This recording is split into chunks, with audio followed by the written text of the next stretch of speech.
किसी ने बड़े कमाल की बात कही है कि कठोर इतना होता है इंसान की हर चीज झेल जाता है और नरम इतना होता है कि एक शब्द भी उसे चुभ जाता है। नमस्ते, मैं हूं आरजे कार्तिक। एक बड़ी छोटी सी कहानी एक राजा की जिनकी 3 राजकुमारियां थीं। उन्होंने तीनों राजकुमारियों को गुरुकुल में पढ़ने के लिए भेजा, गुरु मां के पास, गुरुजी के पास। वहां पर रहकर उन्होंने विद्या ग्रहण की। 2 साल बाद जब वापस तीनों राजकुमारियां राजमहल में आई तो ढोल नगाड़ों के साथ भव्य स्वागत हुआ। राजा ने एक बहुत बड़ी दावत रखी, बहुत बड़ा आयोजन रखा। जब आयोजन संपन्न हुआ तो तीनों राजकुमारियां जो है राजमहल के जो दरबार था, राज दरबार, वहां पधारी। दरबार में बड़े बड़े मंत्री बैठे हुए थे।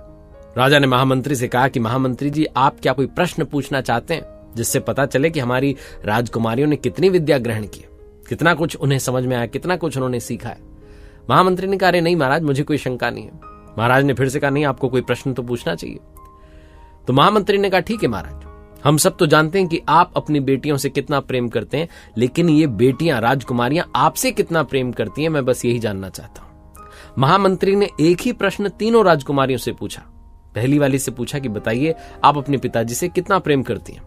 पहली राजकुमारी ने कहा कि मैं पिताजी से इतना प्रेम करती हूं जितना सूर्य धरती से करते हैं। प्रतिदिन आ जाते हैं, प्रकाश फैलाते हैं, यहां सबका जीवन चलता है। सबने तालियां बजाई कि क्या बात है। दूसरी राजकुमारी से यही प्रश्न पूछा गया कि आप अपने पिताजी से कितना प्रेम करती हैं। दूसरी राजकुमारी ने कहा कि मैं महाराज से, पिताजी से उतना प्रेम करती हूं जितना महाराज प्रजा से करते हैं।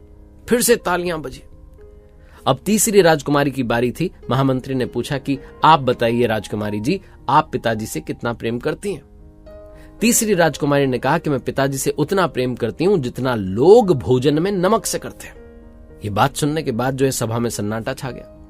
लोगों ने सिर नीचे कर लिए, कानाफूसी होने लगी। लोग धीमे धीमे हंसने लगे कि ये क्या जवाब हुआ। महाराज भी चुप हो गए कि ये क्या हुआ। महाराज ने महामंत्री को बुलाया और कहा, सुनो, तीसरी राजकुमारी को फिर से गुरुकुल भेजा जाए। आज ही जो है भेज दीजिए, आप छोड़ करके आइए। इनकी विद्या में कुछ कमी रह गई, इनको थोड़ा और समय वहां बिताना चाहिए, कुछ महीने इन्हें वहां रहने देना चाहिए। आप इन्हें छोड़ के आइए। तीसरी राजकुमारी को भेजा गया। महामंत्री उनको लेकर के गए।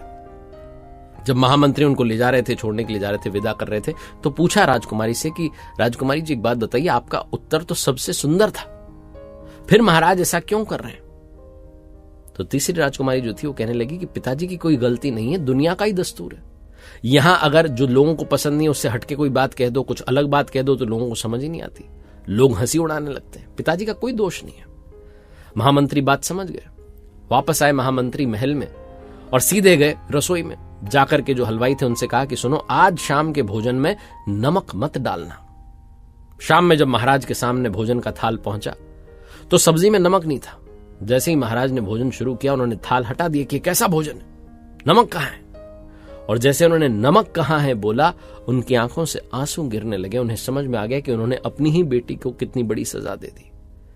तुरंत दौड़े भागे और गए गुरुकुल में, लेकर आए तीसरी राजकुमारी को, वापस जो है स्वागत करवाया और सबको समझाया कि मेरी बेटी ने कितना सुंदर उत्तर दिया था। छोटी सी कहानी है जो ये बताती कि कई बार हम कुछ शब्दों के चक्कर में, कुछ बातों के चक्कर में रिश्तों को खराब कर लेते हैं।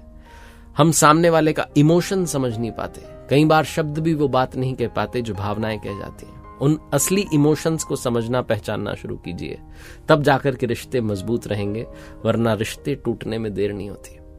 एक बार फिर से वही बात जो अक्सर आपसे कहता हूं, कर दिखाओ कुछ ऐसा कि दुनिया करना चाहे आपके जैसा।